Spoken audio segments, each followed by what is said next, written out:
Okay. 2019ல MCQ நீங்க டவுட்டா கேட்டிருந்த கேள்விகள் பார்ப்போம். 10வது கேள்வி பாருங்க. உருவில் காட்டப்பட்டுள்ளவாறு E1, E2, E3 E1 விட E2 பெருசாம், அதை விட E3 பெருசாம் எனும் சக்திகளை உடைய 3 மட்ட லேசர் தொகுதி பற்றிய பின்வரும் கூற்றுக்களை கருதுக. ஒரு லேசர் எப்படி வேலை செய்யும் அப்படிங்கிற விஷயம் நம்மளுக்கு தெரியும். அதுல 3 சக்தி மட்ட லேசர் அப்படின்னு ஸ்பெசிஃபிக்கா சொல்லியிருக்காங்க. அதுதான் நம்மளுக்கு இருக்கு. அந்த லேசர் தொகுதியின் செயற்பாடு எப்படி இருக்கும்னு சொன்னால், முதலாவது சக்தி மட்டத்துல ஒரு இலத்திரன் இருக்கும். அத நம்ம ஒரு கதிர்ப்ப கொண்டு அரட்டுவோம். சரியா? நம்ம ஒரு சக்திய கொடுத்து, நம்ம எப்படி சக்திய கொடுப்போம்னு சொன்னால், ஒரு கதிர்ப்பை யூஸ் பண்ணி தான் நம்ம கொடுக்குறோம். அந்த கதிர்ப்புக்கு ஒரு ஃப்ரீக்வன்சி இருக்கும். அந்த ஃப்ரீக்வன்சி எல்லாம் என்னென்ன பெருமானங்களா இருக்கும்லாம் பார்ப்போம். நம்ம அந்த கதிர்ப்பை யூஸ் பண்ணி ஒரு சக்திய கொடுத்து, இந்த இலத்திரனை ஒரு உயர் சக்தி மட்டத்துக்கு அரட்ட போறோம். அதுக்கு சக்தி தேவை இல்லையா? சக்தியை வந்து அவர் உறிஞ்சுவார். சக்தியை உறிஞ்சுவார். உறிஞ்சிட்டு தான் மேல உயர் சக்தி மட்டத்துக்கு போவார். போய் மேல உறுதியா இருக்க முடியாது. ஏன்னா அது சக்தி கூடிய ஒரு நிலை. இயற்கையில வந்து எந்த பொருளுமே சக்தி கூடிய நிலையில இருக்கிறதுக்கு விரும்பாது. என்ன செய்யும்னு சொன்னால், அவர் தன்னுடைய சக்தியை குறைச்சுக்கிறதுக்காக E1க்கு வாரத்துக்கு ட்ரை பண்ணுவார். சரி, ஆனாலும் இந்த கதிர்ப்பு வந்துட்டே தானே இருக்கு. அதனால அவர் நேரடியா E1க்கு பாய முடியாது. என்ன நடக்கும்னு சொன்னால், E2க்கு பாய்வார். E2க்கும் E3க்கும் இடைப்பட்ட சக்தி டிஃபரன்ஸ் வந்து அவ்வளவு பெரிய ஒரு சக்தி வித்தியாசம் இருக்காது. இல்ல, நம்ம கெமிஸ்ட்ரியில தான் படிச்சிருப்போம். அதனால இதால சக்தி வெளியிடப்படுறது புறக்கணிக்கத்தக்கது. ஆனால் இந்த E2ங்கிற ஸ்டேஜ்ல அவரால உறுதியாக நிலையாக நிக்கிறது சாத்தியம் இல்லை. அவர் உறுதியாக நிக்க முடியாது. இது அதனால சொல்றோம், ஒரு மெட்டாஸ்டேபிள் பொசிஷன் அல்லது உறுதியற்ற ஒரு சக்தி மட்டமாக நம்ம இதை கருதுறோம். இந்த மெட்டாஸ்டேபிள் சக்தி மட்டத்துல இருந்து சிற்றுறுதி சக்தி மட்டம் இல்ல, சிற்றுறுதி சக்தி மட்டம். அந்த சிற்றுறுதி சக்தி மட்டத்துல இருந்து என்ன செய்வாருன்னு சொன்னால், இவர் இன்னும் தன்னுடைய சக்தியை குறைச்சிக்கிறதுக்காக E1க்கு பாய்வார். இப்படி பாயும் போது ஒரு சக்தி விடுவிக்கும். எவ்வளவு சக்தி உறிஞ்சிச்சோ அவ்வளவு சக்தியும் விடுவிக்கப்படும் இல்லையா? மொத்தமா சக்தி காக்கப்படணும். ஆக அவ்வளவு சக்தி விடுவிக்கப்படும். அதுல இந்த இடத்துல ஒரு புறக்கணிக்கக்கூடிய அளவு சின்ன சக்தி ஒண்ணு வெளியே போயிருக்கும். இந்த இடத்துல மிகுதி சக்தி போக போகுது.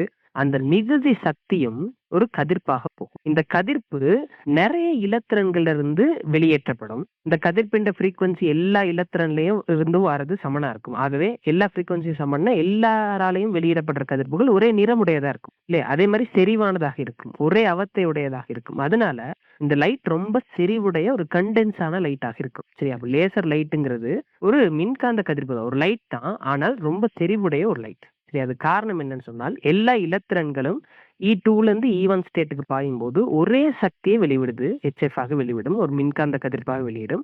அது எல்லாமே ஒரே சக்தி. ஒரே சக்தியாக இருந்தால் ஒரே ஃப்ரீக்வன்சியா இருக்கும். H மாறாதே. இது சமன் HF இல்லையா? அப்ப ஃப்ரீக்வன்சி சமனாக இருக்கும். ஃப்ரீக்வன்சி சமனா இருந்தா எல்லாமே ஒரே நிறமுடையதாக இருக்கும். ஒரே அவத்தை உடையதாக இருக்கும். ஆகவே நீங்க என்ன சொல்லலாம் சொன்னால், இந்த லைட் ஒரு ஒழுங்கான ஒரே அவத்தையில் உள்ள கதிர்ப்பாக உங்களால கருத முடியும். இப்படிதான் நம்ம ஒரு லேசரை உருவாக்குறோம். இப்போ இந்த கதிர்ப்பை நம்ம சொல்றது என்னன்னு சொன்னால், பம்பிக்கும் கதிர்ப்பு. இந்த கதிர்ப்பு வெளியேறுது இல்லையா? இதை நம்ம சொல்லுவோம் லேசர் கதிர்ப்பு. இது என்னன்னு சொன்னால், தன்னிச்சையான காலல் அல்லது கதிர்ப்பற்ற தன்னிச்சையான காலல் அல்லது ஃபாஸ்ட் டிகேன்னு சொல்றோம்ல.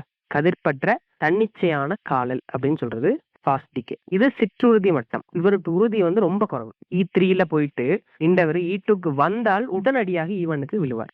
உறுதி சரியான குறைவான ஒரு சக்தி மட்டம் தான் அது. அதை மெட்டாஸ்டேபிள் சக்தி மட்டம் அப்படின்னு சொல்றோம். அதாவது சிற்றுறுதி சக்தி மட்டம் அப்படின்னு சொல்றோம். அது தரைநிலை. அங்க இருந்தா நம்ம அரட்டுறோம். சரியா? நம்ம எங்க அரட்டுறோம் அதை நீங்க ஞாபகம் வச்சுக்கணும். மட்டம் 1ல இருந்து மட்டம் 3க்கு தான் அரட்டணும். மட்டம் 2க்கு அரட்டல. மட்டம் 3க்கு அரட்டி அவரை வந்து ஒரு மெட்டாஸ்டேபிள் ஸ்டேட்டுக்கு கொண்டு வந்து அவரு திருப்ப விழும்போதுதான் என்ன நடக்கும்? நம்மளுக்கு தேவையான கலர்ல வந்து நம்ம லைட்டை பெறக்கூடியதாக இருக்கும். இப்படிதான் ஒரு லேசர்ட்டு செயற்பாடு நடக்க போகுது. இப்ப கேள்விக்கு வருவோம்.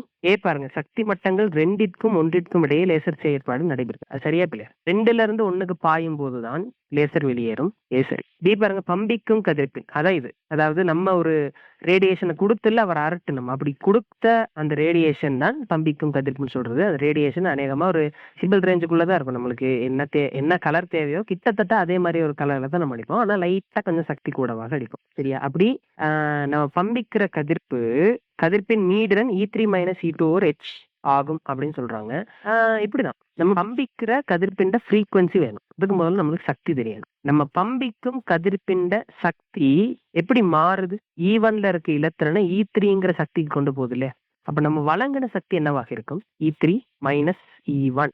இதுதான் நம்ம வழங்கின சக்தி. வழங்கின சக்தியை ஒரு கதிர்ப்பாகத்தானே வழங்கப்பட்டுச்சு. அப்ப இந்த E3 - E1 HFக்கு சமனா இருக்குமா இல்ல? இந்த ஃப்ரீக்வன்சி யாரு? பம்பிக்கும் கதிர்ப்பிண்ட ஃப்ரீக்வன்சியாக இருக்கும். ஆகவே F நம்மளுக்கு வரும் E3 - E1/H. இவங்க என்னன்னு சொல்றாங்க, E3 மைனஸ் E2ன்னு சொல்றாங்க. பம்பிக்கும் கதிர்ப்பு மட்டம் 1ல இருந்து மட்டம் 3க்கு பம்பிக்குது. ஆகவே E3 மைனஸ் E1ன்னு தான் வரணும். இல்ல E3 மைனஸ் E2ன்னு வந்திருக்குமாக இருந்தால் அவரு மட்டம் 1ல இருந்து 2க்கு பம்பிச்சிருக்கணும், பம்ப் பண்ணியிருக்கணும். அப்படி இல்லையே, மட்டம் 1ல இருந்து 3க்கு பம்பிக்கிறார். ஆகவே E3 மைனஸ் E1 தான் வழங்கிய சக்தி. அது HFக்கு சமனா இருக்கணும். ஆகவே frequency E3 minus E1 over H அப்படின்னு நீங்க சொல்லலாம். இவங்க பிழையா சொல்றாங்க. ஆகவே பி பிழை. சி மட்டம் 3 ஆனது சிற்றுறுதி சக்தி மட்டம் எனப்படும். இது சிற்றுறுதி சக்தி மட்டம் இல்ல, இது குறுகிய வாழ்க்கைக்குரிய சக்தி மட்டமாக இருக்கும். கொஞ்ச நேரம் தான் அதுல இருப்பாரு. சரியா, ஷார்ட் லிவ்ட் எனர்ஜி ஸ்டேட்னு சொல்றது. இதுதான் மெட்டாஸ்டேபிள் சக்தி மட்டம். இதுதான் சிற்றுறுதி மட்டம் 2 தான் சிற்றுறுதி சக்தி மட்டமாக இருக்கும். இவங்க மட்டம் 3ன்னு சொல்றாங்க, அது பிழை. அப்ப சிஎம் பிழை. அப்ப என்ன விட வரணும், ஏ மாத்திரம். முதலாவது விடை பொருத்தம். சரியா, அப்போ 10வது கேள்விக்கு ஃபர்ஸ்ட் ஆன்சர் பொருத்தம். அடுத்து 20வது கேள்விக்கு வாங்க. அது ஒரு நல்ல கேள்வி அப்படின்னு சொல்லலாம். ஆனா ஒரு ஈஸியான கேள்விதான். ஆனா ஒரு நல்ல கேள்வி, கொஞ்சம் யோசிச்சு செய்ய வேண்டிய கேள்வி. பெருசா யோசிக்க வேண்டிய அவசியம் இல்லை. சமன்பாடுகளை நம்மளுக்கு தேவைக்கு ஏற்ற மாதிரி நம்ம மாத்திக்க வேண்டியதான். பாருங்க, உருவில் காட்டப்பட்டுள்ளவாறு சராசரி ஆரையும் குறுக்குவெட்டு பரப்பளவு ஏயையும் உடைய ஒரு பிளாஸ்டிக் வளையத்தை சுற்றி எண்ணிக்கையிலான முறுக்குகளை சுற்றுவதன் மூலம் ஒரு சுருள் அமைக்கப்பட்டுள்ளது. இச்சுருள் ஒரு ஓட்டம் ஐயை கொண்டு செல்லும் ஒரு நீண்ட நேர்கம்பியுடன் ஓரச்சாக வைக்கப்பட்டுள்ளது. நேர்கம்பியினூடாக உள்ள ஓட்டத்தின் மாற்ற வீதம் அதாவது I/T. வீதம்ங்கிற ஒரு வார்த்தை வருதுன்னா அதை நேரத்தால பிரிக்கிறோம்னு அர்த்தம். வேகமாற்ற வீதம் அப்படின்னு சொன்னமாக இருந்தால் அது நான் வேக மாற்றத்தை நேரத்தால பிரிக்கிறோம்னு அர்த்தம். வேகமாற்ற வீதம்னு என்னது, ஆரம்பிடுது இல்லையா. அதே மாதிரி இடப்பெயர்ச்சி மாற்ற வீதம்ங்கிறது என்னது, வேகமாக இருக்கும். இடப்பெயர்ச்சி மாற்றத்தை வீதம்னு சொல்றோம், அதாவது நேரத்தால பிரிக்கிறோம். இப்ப வீதம்ங்கிற வார்த்தை நேரத்தால பிரிக்கணும் அப்படிங்கறத குறிக்கும். அதே மாதிரி இன்னொரு வார்த்தை இருக்கு, படித்திறன். படித்திறன்கிறது தூரத்தால பிரிக்கிறதுக்கு சமமா இருக்கும். வேக படித்திறன் சொல்றோம் இல்லையா, நம்ம பிசுக்குமை பாடத்துல எல்லாம் படிச்சிருப்போம். வேக படித்திறன் டெல்டா V/Dன்னு போடுவோம் அல்லது Lன்னு போடுவோம். அதாவது இந்த வேக மாற்றத்தை நீளத்தால பிரிச்சால் அதை வேக படித்திறன் சொல்றோம். அமுக்க படித்திறன் சொல்லுவோம், டெல்டா P/L கோசைன் சமன்பாட்டுல வரும். டெல்டா பி அமுக்க மாற்றத்தை தூரத்தால பிரிக்கிறோம், அதை அமுக்க படித்திறன் இல்லையா. அந்த மாதிரி படித்திறன்கிற வார்த்தை வந்தால் தூரத்தால பிரிக்கிறதுக்கு அர்த்தம். வீதம்ங்கிற வார்த்தை வந்தால் நேரத்தால பிரிக்கிறதுக்கான அர்த்தம். அந்த மாதிரி சில தமிழ் வார்த்தைகள் இருக்கு, அதை நீங்க தெரிஞ்சு வச்சுக்கணும். சரி, இங்க என்ன சொல்றாங்க, மின்னோட்ட மாற்ற வீதம், அதாவது I/T. அதான் அவங்க தந்திருக்கிறது, I cos ஒமேகா T. இது என்னது, மின்னோட்ட மாற்ற வீதம் அப்படின்னு தராங்க. தூண்டப்படும் மின்னியக்க விசையை தருவது கீழே தரப்பட்ட எக்கோவையாகும். இது ஒரு ஈஸியான கேள்விதான். நீங்க பாருங்க, நடுவுல ஒரு கம்பி இருக்காரு இல்லையா, இந்த கம்பி சரியா ஒரு தடத்துல அலகு பரப்புள்ள ஒரு தடத்துல ஐங்கிற கம்பியை சுற்றி ஒரு பீன்னு ஒரு காந்தப்புலம் இருக்கும் தானே. பீன்னு ஒரு காந்தப்புலம் எப்படி இருக்கும், நீங்க வழக்கு தக்கி திருப்பு விதியை யூஸ் பண்ணி இந்த திசையில இருக்கும். கம்பிக்கு பக்கத்துல நல்லா செறிந்த ஒரு காந்தப்புலமும் கம்பியை விட்டு தூர போக போக என்ன நடக்கும், அந்த காந்தப்புலத்தின் வலிமை குறையும். நம்ம காந்தப்புலம் எப்படி வரையணும், பக்கத்துல நெருக்கமாகவும் தூர போக போக ஐதானதாகவும் வரையணும். இந்த காந்த விசை கோடுகளின் நெருக்கம் தான் செறிவை சொல்றது. பக்கத்துல நெருக்கமா இருக்கு, ஆகவே காந்த விசை செறிவாக இருக்கு. தூர போக போக காந்த விசை குறைஞ்சிட்டே போகுது அப்படிங்கிற மாதிரி தான் நம்ம வரையணும். இதுக்கு ஒரு கேள்வியில மார்க்ஸ் வெட்டி இருந்தாங்க, இப்படி வரையாட்டி பிள்ளை அப்படிங்கிற மாதிரி ஒரு கேள்வி ஒண்ணு போட்டிருந்தாங்க. நீங்க அதுல கவனமா இருக்கணும். சரியா, இப்ப இந்த காந்த பாய அடர்த்திக்கு நீங்க ஒரு கோவை எழுத முடியும். என்னது, μ0I/2πr இல்லையா. ஒரு வளையமாக இருந்தால் μ0I/2r ஆக இருக்கும். நடுவுல மையத்துல உள்ளது ஒரு நேரான கம்பியில அதை சுத்தி இருக்க காந்த பாய அடர்த்தி μ0I/2πr அப்படிங்கிற காந்த பாய அடர்த்தியாக இருக்கும். அதை நீங்க எழுதுவீங்க. ஓகே, உங்களுக்கு தெரியும் மின்னியக்க விசை, தூண்டப்படும் மின்னியக்க விசை அப்படின்றது என்னன்னா காந்தப்பாய மாற்று வீதம். தெரியாட்டி எழுதிக்கோங்க, நோட் பண்ணிக்கோங்க. காந்தப்பாய மாற்று வீதம் தான் தூண்டப்படும் மின்னியக்க விசையை தரும். தூண்டப்படும் மின்னியக்க விசை ஈன்னு போட்டால் ஈ எதுக்கு சமனா இருக்கும், டெல்டா B/. உண்மையிலே dB/dt வகையீடு தான், அது நம்மளுக்கு வகையீடு தெரியாது இல்லையா, அதனால டெல்டா B/ΔT.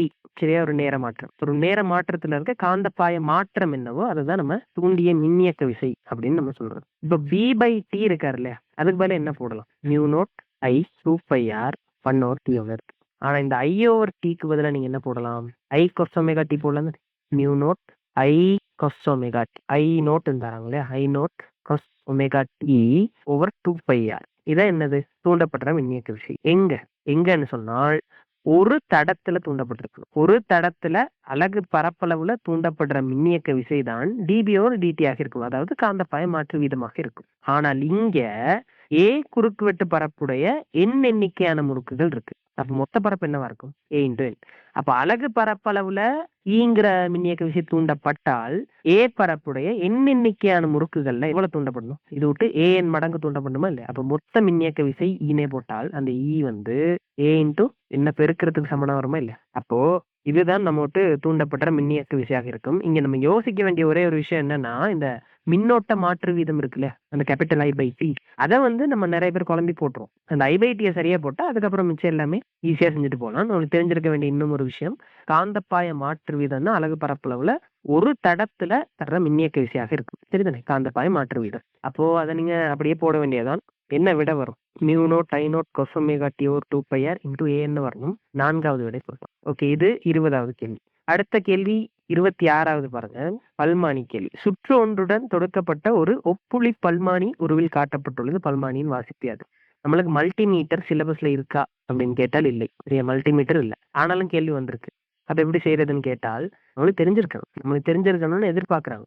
ஒரு மல்டிமீட்டரை எப்படி நம்ம கரண்ட்டை வாசிக்கிறதுக்கோ, அதை வோல்ட் அளவை வாசிக்கிறதுக்கோ நம்மளுக்கு யூஸ் பண்ண தெரியுதா அப்படிங்கறத வந்து டெஸ்ட் பண்றாங்க இல்லையா? அப்போ நம்மளுக்கு தெரிஞ்சிருக்கணும். நம்ம வந்து தெரிஞ்சு வச்சுக்கணும். ஒரு பிசிக்ஸ் ஸ்டூடெண்டா இது தெரிஞ்சிருக்கணும் அப்படின்னு எதிர்பார்க்கறாங்க. சரியா? இங்க பாருங்க, நான் சொல்லித்தரேன். இது ஒன்றும் பெரிய விஷயம் ஒன்றும் இல்லை. நம்ம பார்த்துருப்போம் மல்டிமீட்டர்.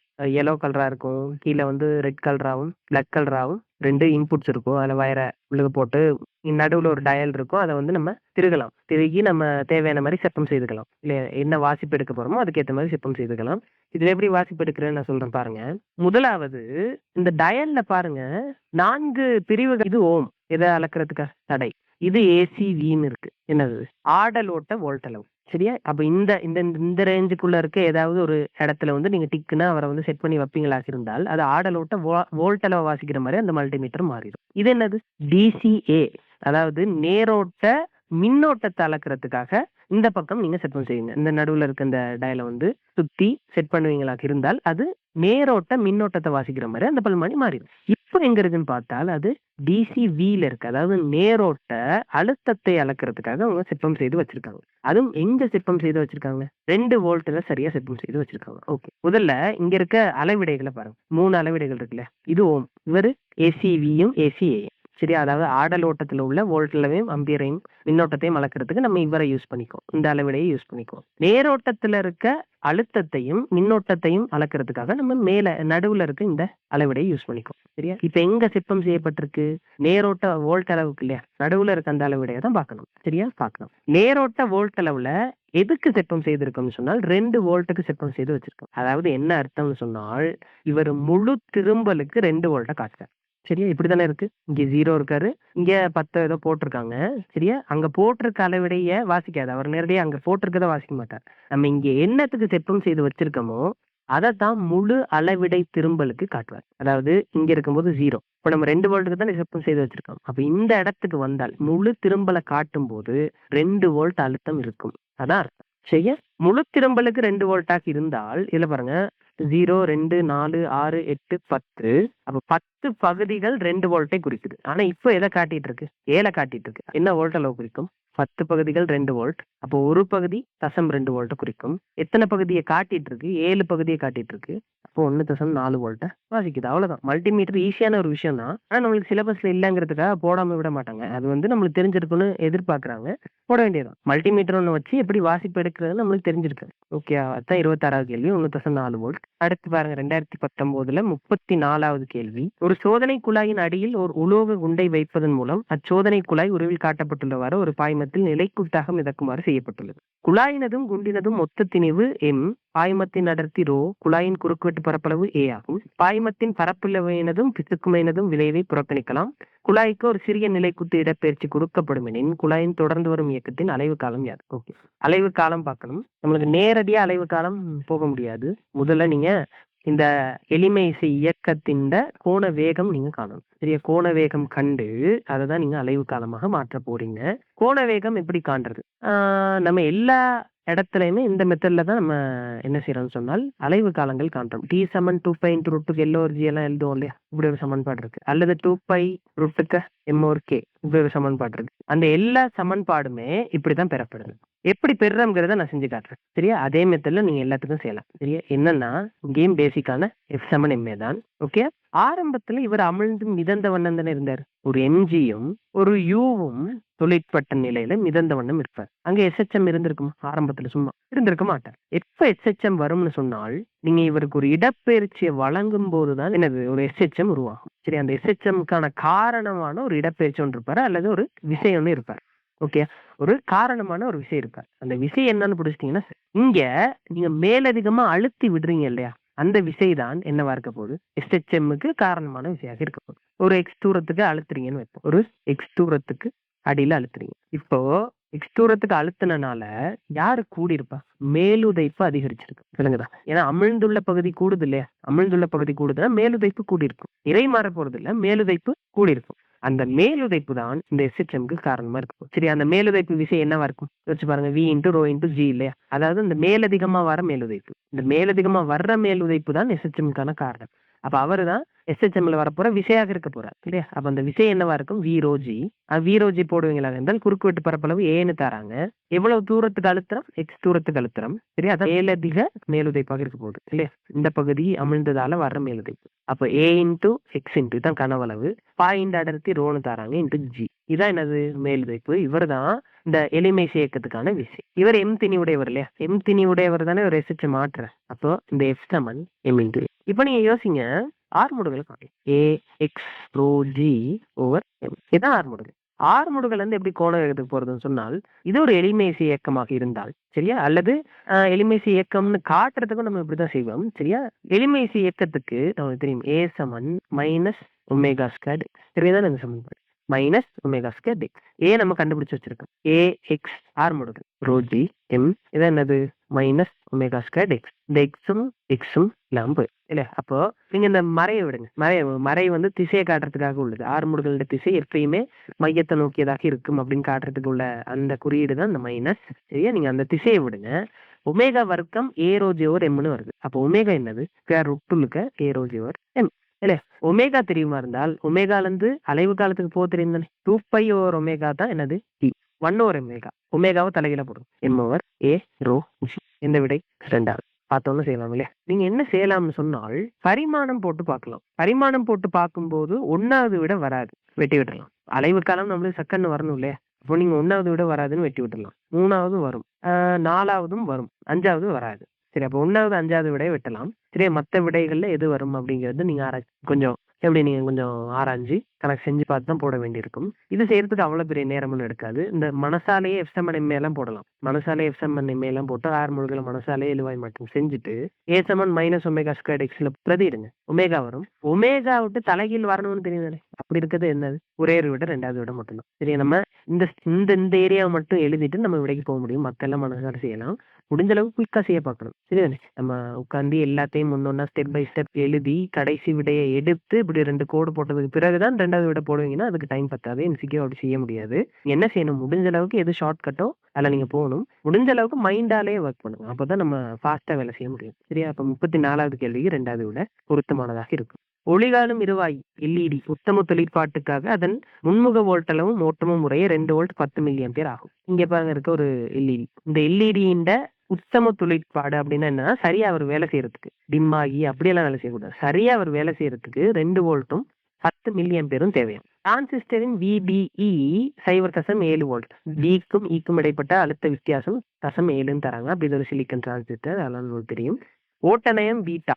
ஓட்டநயம் அப்படிங்கிறது என்னது? ஐபிக்கும் ஐசிக்கும் இடையிலான விகிதம் இல்லையா? அதாவது ஐசி சமன் பீட்டா இன்டு ஐபி அப்படிங்கிற சமன்பாட்டில் போடுற பீட்டா தான் 100.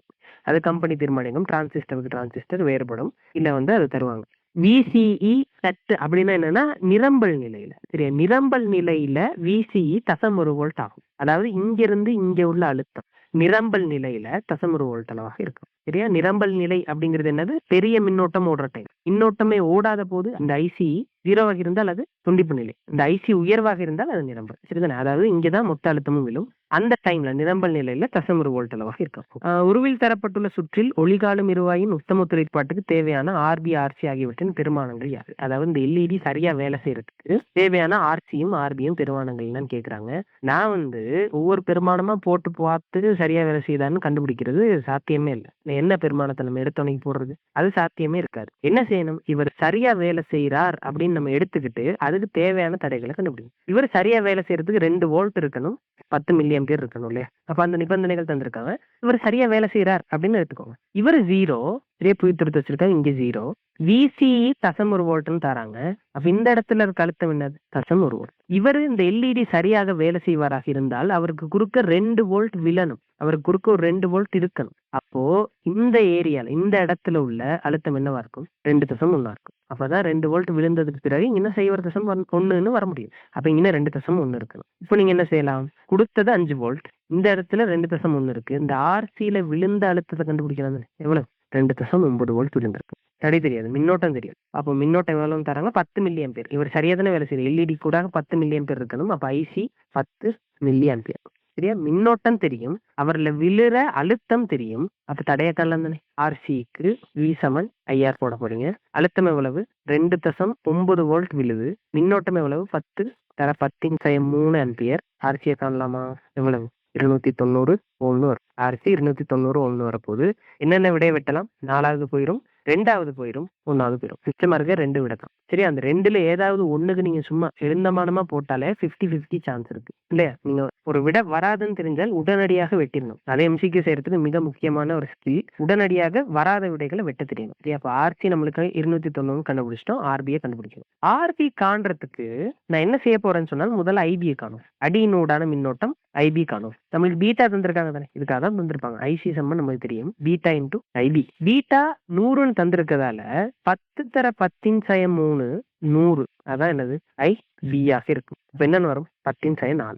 ஐபி சமன் 10/4 ஆம்பியர். அப்ப ஐபி இந்த மின்னோட்டம் தெரியும். ஓகே, நம்மளுக்கு அழுத்தம் தெரியாது. இவர் 0 தானே குறித்து வச்சிருக்கோம். காலி 0ல இருக்காரு. விபிஇ 0.7ன்னு தந்திருக்காங்க. அப்போ அடிந்த அழுத்தம் என்னவாக இருக்கும்? இந்த இடத்துல இருக்க அழுத்தம் 0.7 இருக்கும். அப்பதானே இதுல விபிஇ 0.7 விழுந்ததுக்கு பிறகு 0 வர முடியும். அப்போ பிங்கிற ஏரியால இந்த இடத்துல உள்ள அழுத்தம் 0.7 இருக்கும். ஓகே, இங்க உள்ள அழுத்தம் தெரியுது. ஆனலாம் எப்படி? இது 0 மேல 5 3.3 கிலோ ஓமுக்கும் 1.7 கிலோ ஓமுக்கும் சேர்த்து 5 வோல்ட் இருக்கு. இந்த பாதையில பாருங்க, இந்த பாதையில 3.3 கிலோ ஓமுக்கும் 1.7 கிலோ ஓமுக்கும் மொத்தமா 5 வோல்ட் இருக்கு. ஆகவே 1.7 கிலோ ஓம்ல எவ்வளவு அழுத்தம் விழும்? அப்படி காணலாம் தானே? காண தெரியும். சரி, நான் உங்களுக்கு ஒரு ஈஸியான வழி எடுத்து தரேன். ரெண்டையும் கூட்டி பாருங்க. 5 கிலோ ஓம் வருதா? மொத்தமா 5 கிலோ ஓம் இருக்கு. அந்த மொத்தமா 5 கிலோ ஓமுக்கு 5 வோல்ட் என்னது? அழுத்தம் வழங்கப்படுது. அப்போ அது எப்படி விழும்? விகித சமனா விழணும் இல்லையா? இதுல 3.3 விழும், இதுல 1.7 விழும். விளங்குதா? அப்போ மொத்தமா 5 வோல்ட் விழும். ரெண்டையும் கூட்டி பாருங்க, 5 கிலோ. அப்போ ஒவ்வொரு கிலோ ஓம்லயும் ஒவ்வொரு வோல்ட் விழ போகுது. சரி, இங்கே 0, இதுல 1.7 வோல்ட் விழுந்திருக்கு. அப்ப இங்க உள்ள அழுத்தம் என்னவா இருக்கும்? 1.7 வோல்ட்டாக இருக்கும்.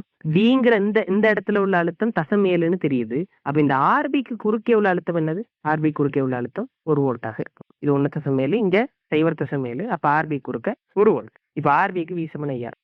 We 1 volt. ஐ எவ்வளவு? ஐபி 10/4. ஆருக்கு பதிலா ஆர்பி. அப்ப என்ன விட வரணும்? இங்க 10/4ன்னு போவார். 10/4னா 10 கிலோ. அப்ப ஆர்பி 10 கிலோம்னு வரணும். ஆர்சி 290 ஓம்னு வரணும். 5வது 37க்கு 5வது விடை. அடுத்தது 45வது கேள்விக்கு வாங்க. 45வது கேள்வி நிறைய பேர் குழம்புல ஒரு கேள்விதான். ஆனா குழம்ப வேண்டிய அவசியமே இல்லை. எலக்ட்ரிசிட்டி கேள்வியில குழப்பமா இருக்குன்னு சொன்னால் நீங்க அந்த படத்தை உங்களுக்கு தேவையான மாதிரி தெளிவா வரைஞ்சுக்கோங்க. எல்லாமே வெறும் கம்பிகள் இல்லை. இது வெறும் கம்பி, இது வெறும் கம்பி, எல்லாமே வெறும் கம்பிகள். இதை பாக்குறதுக்கு வித்தியாசமா இருக்கு, இப்படி ஒரு வடிவம் பார்த்ததில்ல அப்படின்னு சொன்னால் உங்களுக்கு தெரிஞ்ச ஒரு வடிவத்துக்கு அல்லது ஈஸியான ஒரு வடிவத்துக்கு மாத்துங்க. சரியா? வெறும் கம்பிகள் நீங்க எவ்வளவு வேணாலும் போடலாம், என்ன ஷேப்ல வேணாலும் போடலாம். உங்களுக்கு தெரிஞ்ச ஒரு வடிவத்துக்கு ஃபர்ஸ்ட் மாத்துங்க. மாத்திட்டு பாத்தீங்கன்னா இந்த கேள்வி ரொம்ப ஈஸியாக இருக்கும். சரியா? எப்படின்னு காட்டுறேன் பாருங்க. இப்போ இந்த பிங்கிறதோட இந்த R1 R2 R3ன்னு 3 தடைகள் இணைக்கப்பட்டிருக்கு. அந்த தடைகள் பிளஸ் பக்கம் பேட்டரி இருக்கிற மாதிரி 3 பேட்டரியோட இணைக்கப்பட்டிருக்கு. அந்த 3 பேட்டரியும் மைனஸ் எல்லாமே ஒன்னாக இணைக்கப்பட்டு புவித்தொடுப்பு செய்யப்பட்டிருக்கு. அவ்வளவுதானே? இப்போ நான் என்ன செய்ய போறேன்னு பாருங்க. 3 தடை இருக்கு, R1 R2 R3. இந்த 3 தடைகளும் ஒன்னா இணைக்கப்பட்டிருக்கு. சரி, ஒரு பக்கத்துல ஒன்னாக இணைக்கப்பட்டிருக்கு. அந்த இணைக்கப்பட்ட அந்த புள்ளி P. இப்ப இந்த ஒவ்வொரு தடையும் ஒவ்வொரு மின்கலங்களின் பிளஸ் பக்கத்தோட இணைக்கப்பட்டிருக்கு. ஓகேயா? R1 எதோட இணைக்கப்பட்டிருக்கு? E1 ஓட இணைக்கப்பட்டிருக்கு. R2 E2 ஓட இருக்கு. R3 E3 ஓட இணைக்கப்பட்டிருக்கு. சரியா? இந்த மைனஸ் பக்கங்கள் எல்லாமே சரியா ஒரு வெறுங்கம்பியால இழுத்து ஒன்னாகி இணைக்கப்பட்டிருக்கு. ஒரு வெறுங்கம்பியால இழுத்து ஒன்னாகி இணைக்கப்பட்டிருக்கு. ஓகேயா? அந்த ஒன்னாகி இணைக்கப்பட்ட இடம் புவி தொடக்கப்பட்டிருக்கு. இவ்வளவுதான். இந்த படத்தை இப்படி வரையலாம். இப்படி அவங்க ஈஸியா தந்தா நம்ம ஈஸியா செஞ்சிருவோம்னு சொல்லிதான் இப்படி கொஞ்சம் குழப்பி தந்திருக்காங்க.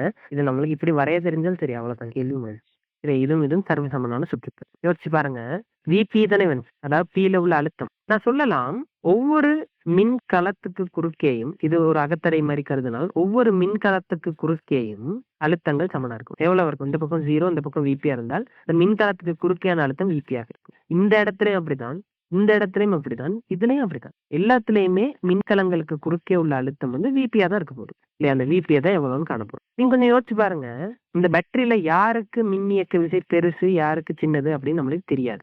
யாரு ரொம்ப சின்னதோ அவரு சார்ஜ் ஆகுவார், யார் ரொம்ப பெரிய பேட்டரியோ அவரு சார்ஜ் இறங்குவார். தானே? அவர்ல இருந்து மின்னோட்டம் போகும். யாரு குறைஞ்ச பேட்டரியோ அவருக்கு மின்னோட்டம் போகும், அவருக்குள்ள மின்னோட்டம் போகும் இல்லையா? நான் சும்மா போடுறேன். இதுல இப்படி கரண்ட் வருது, ஓகே, இதுல வந்து இப்படி கரண்ட் வருது, இல்ல இப்படி கரண்ட் வருது, இப்படி சும்மா போடுறேன். இப்படி நீங்க போட்டாலும் ஒரே விட தான் வரும். எப்படி நீங்க போட்டாலும் நீங்க ஒட்டுமொத்தமா எழுத போற அந்த கேட்சோவின் முதலாம் விதி சமனா தான் வரும். சரி, ஒரு சந்திக்கு வந்து வர்ற மின்னோட்டங்களோட அச்சரக்கணித கூட்டுத்தொகை 0 தான் இருக்கும். சரி, அப்போ நீங்க எப்படி மின்னோட்டத்தை போட்டாலும் சரி, அதுக்கேற்ற மாதிரி சமன்பாடு அழகா வரும். நீங்க யோசிச்சு பாருங்க, இப்போ E1ல இருந்து மின்னோட்டம் வருது இல்லையா? பிளஸ்ல இருந்து மின்னோட்டம் வருது. E2ல இருந்து மின்னோட்டம் வருது. E3 உள்ளுக்கு மின்னோட்டம் போகுது. இதுல எல்லாம் பிளஸ்ல இருந்து வருது, இதுல பிளஸ்க்குள்ள போகுது. சரியா? அப்போ E1 E2 மின் இயக்க விசை கூடுனவங்க E3யை விட. சரியா? E1ம் E2ம் சார்ஜ் இறங்குறாங்க, E3 சார்ஜ் ஏறுது. இப்ப நம்ம என்ன செய்ய போறோம்? மின்கலத்துக்கு குறுக்கையான அழுத்தம் என்ன சமன்பாடு? Vp E மைனஸ் IR இல்லையா? சார்ஜ் இறங்கும் போது, சார்ஜ் ஏறும் போது E பிளஸ் IR ஆக இருக்கும். சரியா? இப்ப இந்த முதலாவது களம் E1க்கு யோசிப்போம். அதுல ஓடுற மின்னோட்டம் ஒரு I1 சொல்லுவோம். இங்க ஒரு மின்னோட்டம் I1, இங்க ஒரு மின்னோட்டம் I2, இங்க ஒரு மின்னோட்டம் I3 இருக்கும். I3 வேணா நீங்க I1 I2 சார்பாக எழுதலாம். நம்ம பிறகு எழுதுவோம், அதுல நம்ம பிரதிதம். சரியா? நீங்க Vp எழுதலாம் E1 மைனஸ் I1 R1. இதுல இந்த I1 எழுவை மட்டும் செய்யுங்க. என்னன்னு வரும்? E1 minus Vp over R1 இல்லையா? இதுதான் I1. இதே மாதிரி E2ங்கிற களத்துக்கும் நீங்க எழுதலாம் இல்லையா? Vp சமன் E2ங்கிற களமும் சார்ஜ் இறங்கத்தான் செய்யுது. ஆகவே E1 E2 minus I2 R2. இதுல இருந்து நீங்க என்ன செய்யலாம்? I2 எடுக்கலாம். E2 minus Vp over R2, இது I2. ஆனா E3ங்கிற பேட்டரி சார்ஜ் ஏறுது. அப்போ Vp சமன் E பிளஸ் IRன்னு வரும். E3 plus I3 R. Okay, இதுல இருந்து நீங்க என்ன செய்யலாம்? I3 எழுத மாற்றம் செய்தால் Vp minus E3 over R3 R3 இப்படி வரப்போம். ஆனால் ஏற்ற வேண்டும் முதலாம் விதி செய்ய ஒரு சந்தியில இருக்க மின்னோட்டங்கள் அச்சரக்கணித கூட்டுத்தொகை 0. அதாவது I1 சக I2 I3க்கு சமனா இருக்கு. I1க்கு பிரதிடுங்க E1 minus Vp over R1 சக I2 E2 minus Vp over R2 சமன் I3 Vp E3 over R3. Okay, இப்ப நம்மளுக்கு யார் தேவை? Vp தேவை. Vp நீங்க எழுவாய் மாற்றம் செய்யணும். எப்படி எழுவாய் மாற்றம் செய்யணும்? ஒரு R1 R2 R3 ஃபுல்லா பெருக்குவோமா? பெருக்கும் போது அடியில இருக்க பகுதிகள் இல்லாம போயிடும் இல்லையா? R1 R2 R3ங்கிற அந்த 3ண்டையும் பெருக்கதால் நான் பெருக்க போறேன். அப்போ E1 மைனஸ் Vp அவர் இன்டூ R2 R3 சக E2 minus Vp R1 R3. சரியா? சமன் Vp minus E3 R1 R2. இப்படியா இருக்கும். இப்ப என்ன செய்ய போறேன்னா E1 R2 R3 E2 R1 R3 இந்த மைனஸ் E3 R1 R2 இருக்கு இல்லையா? அவரு இந்த பக்கம் வரும்போது சக R1 R2 மாறிடும். சக E3 R1 R2 ஆகிடும். அப்படி இருக்க விட என்ன அது? யோசிச்சு பாருங்க, 4வது. அப்படி இருக்க விட 4வது. இந்த இடத்துல நீங்க விடைக்கு போகலாம். அப்படியும் இல்லையா? நீங்க சுருக்கி எடுங்க, உங்களுக்கு Vp வரும். Vp எல்லாத்தையும் எழுவாய் மாற்றம் செய்யும் போது Vpக்கு வெளியில பொதுவாக R1 R2 R2 R3 இப்படி இருப்பார். R1 R3 இல்லையா? நீங்க மனசாலே எழுவாய் மாற்றம் செய்யலாம். இதான் Vp சமன் இந்த பக்கம் பாத்தீங்கன்னா E1 R2 R3 ஆக E2 எனது R1 R3 ஆக E3 R1 R2 இப்படி வருவார். உங்களுக்கு Vp நீங்க ஒரு சைடு கொண்டு வரும் போது அப்படி வந்த பிறகு Vp எழுவாய் மாற்றம் செய்யறதுக்காக இவரை கீழே குறுக்க பிரிப்பீங்க இல்லையா? பிரிச்சால் 4வது விட உங்களுக்கு வரும். சரி, நீங்க இந்த இடத்துல நீங்க விடைக்கு போயிடலாம். அப்படியும் இல்லையா? இந்த கேள்வி செய்யறதுக்கு இன்னும் ஒரு ஷார்ட்கட்டான வழி இருக்கு. என்னன்னு சொன்னால், அழுத்தம் தானே கேட்கறாங்க, Vp தானே கேள்வி. அழுத்தமும் மின்னியக்க விசையும் ஒரே பரிமாணம். நீங்க பரிமாணத்தை வச்சு நிறைய கேள்விகள் தட்டலாம். பரிமாணத்தை வச்சு நிறைய கேள்விகள்ல விடைகளை தட்டலாம். அழுத்தமும் மின்னியக்க விசையும் ஒரே பரிமாணம். சரியா? அப்போ 5வது விட வருமானு பாருங்க. அழுத்தம் இருக்கு, அதோட 2 தடைகள் பெருக்கப்பட்டிருக்கு. அடுத்தது அழுத்தம் இருக்கு, 2 தடைகள் பிரிக்கப்பட்டிருக்கு. அழுத்தம் இருக்கு, 2 தடைகள் பிரிக்கப்பட்டிருக்கு. கீழ பார்த்தா 3 தடைகள் மட்டும் தான் பிரிக்கப்பட்டிருக்கு. சரியா? நீங்க சுருக்கி மொத்தமா எடுத்து பார்த்தீங்களாக இருந்தால், அழுத்தத்தின் கீழ் தடை அப்படின்ற இவருக்கு பரிமாணம் வரும். 5வதுக்கு. அது அழுத்தத்தின் பரிமாணமா? இல்ல 5வது வராது. நீங்க அப்படி என்ன செய்யலாம்? 5வது வெட்டலாம். சரியா? 5வது போயிரும். பரிமாணப்படி 5வது போயிரும். அதுக்கு பிறகு நீங்க இந்த மாரி ஸ்டெப் பை ஸ்டெப்பா செஞ்சுட்டு வாங்க. செஞ்சுட்டு வரும்போது நீங்க பாதியிலேயே விடைக்கு போயிரலாம். விடையே எடுக்க போறோம். அதுக்கப்புறம் ஏன் வெட்டி செய்யணும் அப்படின்னு கேட்டால், நீங்க வெட்டிடுங்க. ஏன்னா வெட்டிட்டால் சரியான விடை கிடைக்கிறதுக்கான பெர்சன்டேஜ் கூடும். நிகழ்தகவு கூடும். அப்படி நிகழ்தகவு கூடுதா இருந்தால் நீங்க சரியான விடைக்கு கிட்ட போறீங்கன்னு அர்த்தம். சரியா? நீங்க ஃபுல்லா செய்து கடைசி விடை எடுக்க வேண்டிய அவசியம் இல்லை. என்னன்னா எலக்ட்ரிசிட்டி கேள்வியில நீங்க இறுகுவீங்களாக இருந்தால், உங்களுக்கு படத்தை சரியா உங்களுக்கு ஏத்த மாதிரி மாற்றி வரைய தெரியலன்னு அர்த்தம். சரியா? நம்மளுக்கு தெரிஞ்ச ஒரு வடிவத்துக்கு நீங்க மாத்துருவீங்களாக இருந்தால் கேள்வி எலக்ட்ரிசிட்டில கஷ்டமா இருக்காது. ரொம்ப ஈஸியாக இருக்கும். ஓகே. அப்ப 45வது கேள்விக்கு 4வது விடை பொருத்தம். 47வது கேள்வி அடுத்து என்ன சொல்றாங்க? உருவில் காட்டப்பட்டுள்ள சுற்றை கருதுக. சுமை எல்லிற்கு குறுக்கே பிரயோகிக்கப்பட்டுள்ள வோல்ட் அளவினதும் அதன் ஊடான ஓட்டத்தினதும் அலை வடிவங்கள் வரைவுகளில் காட்டப்பட்டுள்ளது. விடி கிராஃபும் ஐடி கிராஃபும் தந்திருக்காங்க. சுமையில் ஏற்படும் சராசரி வலு விரயம் யாது? 2 விதமா செய்யலாம். நான் உங்களுக்கு 2 மெத்தடே சொல்லித்தரேன். சராசரி வலு விரயம். சரி, இப்ப நம்ம என்ன செய்ய போறோம்னு சொன்னால், இப்ப பாருங்க, இந்த வலு விரயம் ஒரே நேர வீச்சுல தானே அவங்க பேசுறாங்க. இப்படிதான் P சமம் என்னது? V into I. அழுத்தமும் இருக்கணும், மின்னோட்டமும் இருக்கணும். இந்த ஏரியால பாருங்க, ஒரு அழுத்தம் இருக்கு. Vmன்னு ஒரு அழுத்தம் இருக்கு. ஆனா மின்னோட்டம் 0 இல்லையா? மின்னோட்டம் 0. ஆகவே ஒரு வலு விரயம் இருந்திருக்குமா? இருந்திருக்காது. ஆனால் T/4ல இருந்து மின்னோட்டம் கூடுது, அழுத்தம் மாறல. ஆகவே வலு விரயம் என்ன செஞ்சிருக்கும்? P சமம் V into I இன் படி வலு விரயம் கூடியிருக்கும். வலு விரயம் ஒரு மேக்சிமம் பெருமானம் Vm Imக்கு வந்திருக்குமா இல்லையா? மேக்சிமம் எவ்வளவு? Imங்கிற மின்னோட்டம். மேக்சிமம் அழுத்தம் எவ்வளவு? Vmங்கிற அழுத்தம். ஆகவே மேக்சிமம் வலு விரயம் Im Vm ஆக வந்திருக்கும். அதுக்கு பிறகு அந்த மின்னோட்டம் எதிர் திசைக்கு மாறுது. மின்னோட்டம் மாறிட்டு போகட்டும். மின்னோட்டம் திசை உள்ளது. அது திசைகளை பிளஸ் மைனஸ்னு பேசலாம், பிரச்சனை இல்லை. ஆனா வலு திசை உள்ளதா? வலு ஒரு எண்ணி இல்லையா? வலு, சக்தி எல்லாமே எண்ணி. ஆகவே நீங்க என்ன செய்யலாம்? அவர் எதிர் திசையில போறது சரியா? எதிர் திசையில போயும் அதே வலு விரயத்தை தானே ஏற்படுத்த போற. அதே பிளஸ் வலு விரயம் தான் அதுவும். அப்ப நீங்க இந்த கிராஃப் கொஞ்சம் பிளக் பண்ணி பாருங்களேன். இந்த வலு விரயத்துக்கும் நேரத்துக்கும் கிராஃப் பிளக் பண்ணி பார்த்தால், ஆரம்பத்துல T/4 நேரத்துக்கு மின்னோட்டம் இல்ல. ஆகவே வலு விரயமே இருந்திருக்காரு. T/4க்கு பிறகு T/2 வரைக்கும் மின்னோட்டம் கூடுது. அப்ப வலு விரயமும் என்ன செஞ்சிருக்கும்? கூடி இருக்கும். வலு விரயத்தின் மேக்சிமம் என்னவா இருந்திருக்கும்? Vm Im ஆக இருந்திருக்கும். அதுக்கு பிறகு சடுதியாக எதிர் திசைக்கு மாறி மின்னோட்டம் குறையுது. மின்னோட்டம் எதிர் திசைக்கு மாறுறாங்கிறது நம்மளுக்கு தேவையில்லை. அவர் மாறினாலும் ஒண்ணுதான், மாறாட்டியும் ஒண்ணுதான். வலு விரயம் எண்ணி அதுல திசை வரப்போறது இல்ல. எதிர் திசையில போயிட்டு பெருமானம் மாறுதா? இல்ல. இங்கேயும் ஐயம் தான், கீழே ஐயம் தான். மைனஸ் ஐஎம் ஆக இருக்கார். அப்ப Vm Imங்கிற பெருக்கம் மாறப்போறது இல்ல. ஆனா என்ன நடக்குது? அவர் அப்படியே குறையிறார் இல்ல, குறைஞ்சு 0 ஆகுறார். ஆகவே இங்கேயும் வலு விரயம் குறைஞ்சு எவ்வளவு நேரத்துல? 3T/4 3T/4ல 0 ஆகுறார். அதுக்கு பிறகு ஒரு T/4 நேரத்துக்கு மின்னோட்டமே இல்லை. அப்போ வலு விரயம் இருக்குமா? இருக்காது. அடுத்த T/4 நேரத்துக்கும் மின்னோட்டம் இல்லை, வலு விரயம் இருக்காது. அதுக்கப்புறம் மின்னோட்டம் கூடுது. அதே ஐயம் பெருமானத்துக்கு வர குறையுது, 0 ஆகுறாரு, மாறாம இருக்காரு இல்ல. இப்படிதான் நடக்குது. இந்த PT கிராஃப் இருக்கு இல்லையா? வலுவ நேரத்தால பிரிக்க விட்டா சக்தி வரும். அப்ப P into T அப்படிங்கிறது சக்தி. PT வரைவின்ற பரப்பு சக்தி. சரியா? இந்த ஏரியாக்குள்ள இந்த நேரம் வச்சிருக்கு இல்லையா? அந்த டைம் செலவான சக்தி என்னன்னு பாருங்க. அரை தர அடி எவ்வளவு? T/2 இல்ல, T/4 இருந்து 3T/4க்கு போகுது. அப்போ இங்க இருக்க நேர வீச்சு T/2 ஆக இருக்கும். இன்டு செங்குத்து உயரம் எவ்வளவு? Vm Im. ஓகே, இது என்னது?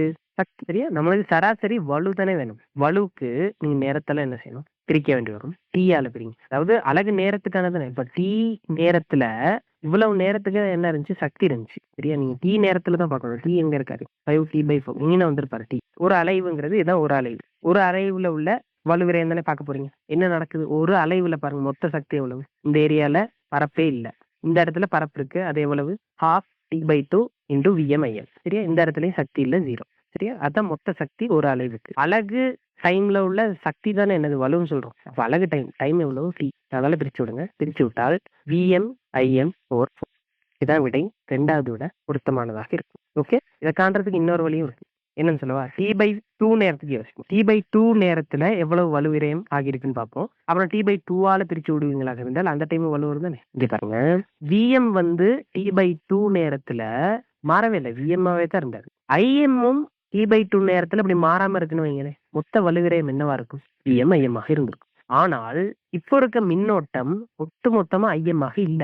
என்ன நடக்குது? இதை நான் என்ன செய்ய போறேன்னு சொன்னால், இப்படி பிரிக்கிறேன். சரியா? இது ஒரு பகுதி, இது 2வது பகுதி, இது 3வது பகுதி, இது 4வது பகுதி. சரியா? அதுல இப்போ இருக்க மின்னோட்டம் சராசரியா எவ்வளவு? இவ்வளவு மட்டும்தான். அது இந்த மொத்த மொத்த ஐஎம்ங்கிற மின்னோட்டத்தின் 4ல் ஒரு பங்கா இல்லையா? 4ல் ஒரு பங்கு.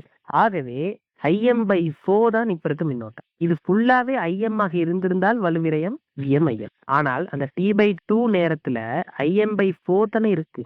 IM/4 தானே அங்க இருக்க சராசரி மின்னோட்டம். ஆகவே இப்ப இருக்க வலுவிரயம் VMIM/4. கொஞ்சம் ஸ்மார்ட்டா யோசிச்சு செய்வீங்களாக இருந்தால் இப்படி செய்யலாம். இது எத்தனாவது கேள்வி? 47வது கேள்வி. ஆனா இதை ஒரு 30 செகண்ட்ல இந்த ட்ரிக்கால நீங்க செய்ய முடியும். 2019 கேள்விகள் எல்லாமே இப்படிதான். ட்ரிக்ஸா செய்யணும். நீங்க கடைசி விட வரைக்கும் எடுத்து செய்ய போவீங்களா இருந்தா டைம் எடுக்கும். ட்ரிக்ஸா செய்தால் உங்களுக்கு டைம் மிஞ்சும். அப்படிப்பட்ட ஒரு பேப்பர், நல்ல ஒரு பேப்பர். அப்ப இந்த கேள்விக்கு 2வது விட பொருத்தமானதாக இருக்கும். 2 மெத்தட் இருக்கு. உங்களுக்கு எந்த மெத்தட் ஞாபகம் வருதோ அந்த மெத்தட்ல செய்யுங்க. சரியா? ஸ்மார்ட்டா யோசிச்சு செய்யறதாக இருந்தால், டைம் சேவ் பண்ணுமா இருந்தால் இந்த மாதிரி சில ஷார்ட்கட் ஐடியாஸ் நீங்க தெரிஞ்சு வச்சுக்கணும். அடுத்து 48வது கேள்விக்கு வாங்க. 48வதும் ஈஸியான ஒரு கேள்விதான். சிம்பிளா செய்யலாம். இரு நீண்ட சமாந்தரமான நேர்கம்பிகள் வெற்றிடத்தில் வைக்கப்பட்டுள்ளன. உருக்களில் காட்டியவாறு பின்வரும் இரு சந்தர்ப்பங்களையும் கருதுக. கம்பிகளின் ஊடாக ஒரே மின்னோட்டம் I ஒரே திசையில் பாய்கிறது. அதான் ஏற்ப பாருங்க, கம்பிகளின் ஊடான ஒரே மின்னோட்டம் I எதிரெதிர் திசைகளில் பாய்கிறது. தாளை நோக்கிய காந்த பாய்றத்தின் திசையை நேரென கருதுக. அதாவது உள்நோக்கிய தாளுக்கு உள்நோக்கி போறது. அதை எப்படி வரைவோம்? ப்ளஸ் போட்டு வரைவோம் இல்லையா? அதை பிளஸ்ன்னு எடுக்கட்டும். ஓகே. இரு கம்பிகளுக்கும் இடையே உள்ள காந்தப்பாய அடர்த்தி B-யின் மாறலை மிகச்சிறந்த விதத்தில் வகை குறிக்கும் வரைவு சோடி யாது? காந்தப்பாய மாற்ற வரைவு. சரியா? நம்ம ஈஸியா வரையலாம். ஆனா நம்மளுக்கு ஒரு விஷயம் தெரிஞ்சிருக்கணும். என்னன்னு சொன்னால், இவரை நீங்க மேல இருந்து பாக்குறீங்கன்னு அதை நான் அப்படி வரைகிறேன். கரண்ட் வந்து மேல இருந்து பார்க்கும்போது மேல் நோக்கி வருது. காந்த விசை கோடுகள் எப்படி இருக்கும்? நீங்க வழக்கைய பிடிச்சு பார்த்தால் தெரியும். இப்படி இருக்க போது இப்படிதான் நம்ம வரையணும். பக்கத்துல உள்ள நெருக்கமா வரையணும். தூர போக போக நெருக்கம் குறையும். அதே மாதிரி இவர்ல இந்த மாதிரிதான் இருக்கும். இப்படி இருக்க போகுது. இதுல வந்து இடஞ்சொலியா இருக்கும். இதுல இடஞ்சொலியா இருக்கும். ஒரே பக்கத்துல மின்னோட்டம் இடஞ்சொலியாக இருக்கும், இடஞ்சொலியாக இருக்கும். என்ன சொல்ல வரேன்னு சொன்னா, கம்பிகளுக்கு பக்கத்துலதான் நெருக்கமான கோடுகள் இருக்கு இல்லையா? கம்பிகளுக்கு பக்கத்துலதான் மிக உயர்ந்த காந்த விசை இருக்கும். காந்த பாய அடர்த்தி வந்து மியூ ஐயோர் 2π ஆர் சின்னதாக ஆறுங்கிறது எது? இங்க இருந்து உள்ள தூரம். இந்த ஆர் சின்னதாக பி கூடும். அதனாலதான் நம்ம இந்த மாதிரி பக்கத்துல உள்ள நெருக்கமாகவும் தூரம் உள்ளதை 5ஆகவும் நம்ம வரைகிறோம். ஆர் நல்லா பக்கத்திலேயே இருக்குன்னு வச்சுக்கோங்களேன். நல்ல கம்பியோடய ஒட்டி இருக்குன்னு வச்சுக்கோங்களேன். என்னது? தூரம் 0வா போயிடும். பிரிப்பற்றால் ஏதோ பெருமானமா இருக்க, பிரிக்கிறாள் வந்து 0வாக இருந்தால் நம்மளுக்கு பிக்கு முடிவிலின்னு விட வரும். இது நல்ல உயர்ந்த ஒரு காந்த விசை அல்லது காந்த பாயடர்த்தி வந்து வரப்போகுது. அதாவது கம்பிகளுக்கு பக்கத்துல காந்த பாயடர்த்தி முடிவில். அதை நீங்க ஞாபகம் வச்சுக்கோங்க. நம்ம இந்த கேள்விக்கு வருவோம். தாளை நோக்கிய காந்த பாயடர்த்தியை பிளஸ்ன்னு எடுக்க சொல்றாங்க. சரி, இப்ப ஏங்கிற படத்துக்கு வருவோம். ஏங்கிற படத்துல காந்த பாய கோடுகள் எப்படி இருக்க போகுது? இப்படி சுத்தி இருக்க போகுது.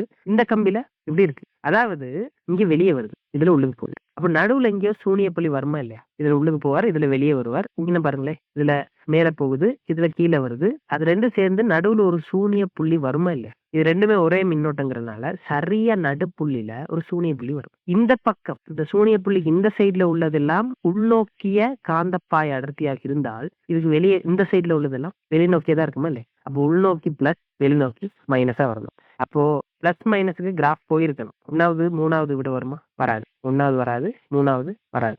அது எப்படி அந்த கிராஃப் வரும்? ஏங்கிற படத்துக்கான கிராஃப் எப்படி வந்திருக்கணும்னு சொன்னால், இது 2வது கம்பி. சரியா? முடிவில் இருக்கணும். கம்பிக்கு பக்கத்துல முடிவிலியா ஞாபகம் வச்சுக்கோங்க. நடுப்புள்ளியில 0. அதுக்கு பிறகு மறுபடி முடிவிலி ஆகும். ஆனா அது மறை முடிவிலியா இருக்கும். இல்ல எதிர் திசையில இல்ல. இப்போ இப்படி ஒரு கிராஃப் வந்திருக்கு. சரியா? அப்படிதான் நம்மளுக்கு 2வது 4வது 5வது விடைகள் இருக்கு. இது சரியாக நடுப்புள்ளியாக இருக்கும். இது தூரம் D ஆக இருந்தால் சரியா D/2 ஆக இருக்கும். காரணம் என்னன்னா, ரெண்டுமே ஒரே மின்னோட்டம். யாருல மின்னோட்டம் கூட போதோ அவர் பக்கம் கூட காந்தப்பாய அடர்த்தி வந்துடும். இல்ல ரெண்டுமே ஒரே மின்னோட்டம் இருக்கதால பிரச்சனை இல்லை. சரியா நடுப்புள்ளியில சூனிய புள்ளி வரும். இப்ப B படத்துக்கு வருவோம். B படத்துல எதிரெதிர் திசையிலான மின்னோட்டம். இங்க வழக்கை தக்கை திருப்பு விதிப்படி சரியா இந்த திசையில காந்தப்பாய அடர்த்தி உண்டாக்குவார். இவர் என்ன செய்வார்? அதே வழக்கை தக்கை திருப்பு விதிப்படி இந்த திசையில காந்தப்பாய அடர்த்தி உண்டாக்குவார். அப்ப நடுவுல சூனிய புள்ளின்னு ஒருத்தர் உருவாகுவார். அது 0 ஆகக்கூடிய ஒரு நிலைமை ஒண்ணு வருமா? வராது. இவர் ஃபுல்லா இப்படியே இருப்பாரு, இவர் ஃபுல்லா இப்படியே இருப்பாரு. அப்ப சரியா நடுப்புள்ளியே தான் ரெண்டும் கூட்டுப்பட தானே போகுது. யாராவது 2 பேர் கழிப்பட்டா தானே 0 வரும். கூட்டுப்பட்டா 0 வருமா? அதுவும் ஒரே திசையில உள்ளவங்க கூட்டுப்பட்டால் 0 வருமா? வராது. ஆகவே நீங்க என்ன சொல்லலாம்னு சொன்னால், நடுவுல வந்து 0 இருக்கக்கூடாது. நடுப்புள்ளியில் 0 இருக்கக்கூடாது. அப்படி பாத்தீங்கன்னாலே 4வது விட தான் பொருத்தம் இல்லையா? அப்படியே இல்லையா? வரைஞ்சு பாருங்க. கம்பிக்கு பக்கத்துல முடிவிலி குறையுது, நடுப்புள்ளியில 0 இல்ல. மறுபடி கம்பி கிட்ட போறார். ஆனா அதுவும் பிளஸ் திசையில தான் இருக்கு. ஏன்னா இதுவும் உள்நோக்கி, ரெண்டுமே உள்நோக்கி. ஆகவே ரெண்டுமே பிளஸ்.